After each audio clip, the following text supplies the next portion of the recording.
Hello दोस्तों, नमस्कार। आज की कहानी है पिता और बेटी की दर्द भरी कहानी। पत्नी अपने पति से कहती है, पत्नी पता नहीं क्या हो गया है, हमारी पायल को कल रात को खाना भी नहीं खाया और रो भी रही थी। अभी सुबह जगाने गई तो फिर से रो रही थी। वजह पूछी तो बस इतना कहा कि प्लीज माँ मुझे अकेला छोड़ दो, मुझे लगता है कि शायद मुझे किसी ने प्यार में धोखा दिया है।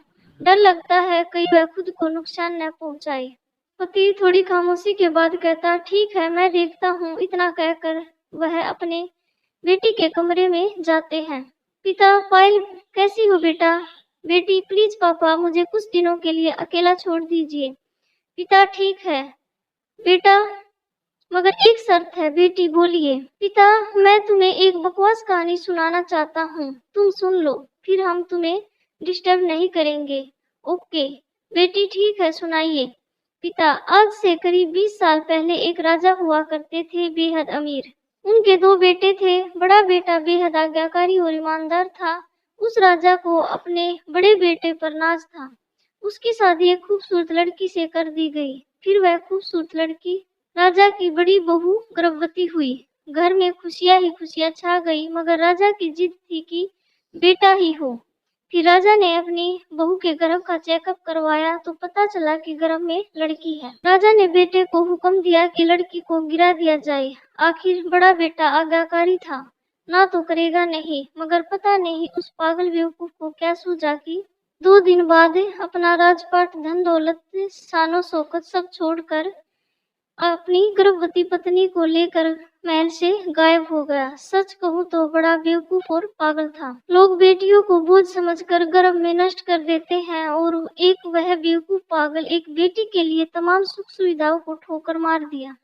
वह बाप की बात मानता तो आज उसकी जगह राजा होता। न जाने वह बेटी के लिए पागल बाप ने जाने किस हालत में होगा। तभी पायल की माँ वहां आकर कहती है कि वह बेटी के लिए पागल शख्स और कोई नहीं, ये ही तेरे पिताजी हैं जो तुझे अपनी सच्ची कहानी सुना रहे हैं। तू कहती थी न कि मम्मी, नाना नानी को तो मैंने देख लिया, काश पापा अनाथ न होते तो दादा दादी का चेहरा भी देख लेती। तेरे पापा अनाथ नहीं है, तू बड़ी होकर जिद न करे दादा दादी से मिलने की, इसलिए तुझसे सच छुपाया गया।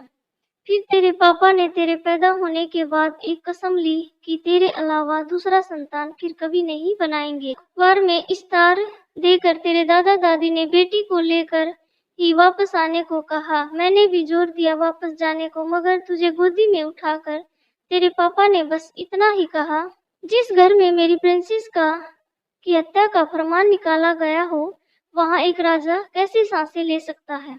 अब नजारा अलग था। पायल की आंखों में पापा के लिए सम्मान, उनकी मोहब्बत के लिए ढेरों सारा प्यार और उनकी कुर्बानी के लिए इबादत करने जी कर रहा था।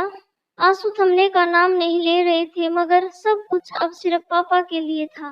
पापा ने बस आखिरी शब्द इतना ही कहा अपनी बेटी को, मैं नहीं जानता बेटा कि दुनिया तेरे बारे में क्या सोचती है, मगर तू मेरे लिए बेहद अनमोल है। भले मैं आज कहीं का राजा नहीं रहा, मगर तू कल भी, आज भी और सदा ही मेरी प्रिंसेस ही रहेगी। बेटी ने दौड़कर अपने पापा को गले लगाकर रोते हुए कहा, आप असली राजा हो और मैं आपकी प्रिंसेस। सबकी पलकें गीली थी, मगर वह एक नई सुबह की शुरुआत थी जहां प्रिंसेस फिर से अपने सियासत में लौट आई थी। बेटियां माता पिता की जान होती हैं, उनकी आन बान और शान होती हैं। तो दोस्तों, आपको ये पिता और बेटी की कहानी कैसी लगी और आपकी इस कहानी पर क्या राय है, प्लीज कमेंट बॉक्स में जरूर बताएं। अब और एक नई कहानी के साथ मिलते हैं, तब तक के लिए बाय बाय, टेक केयर।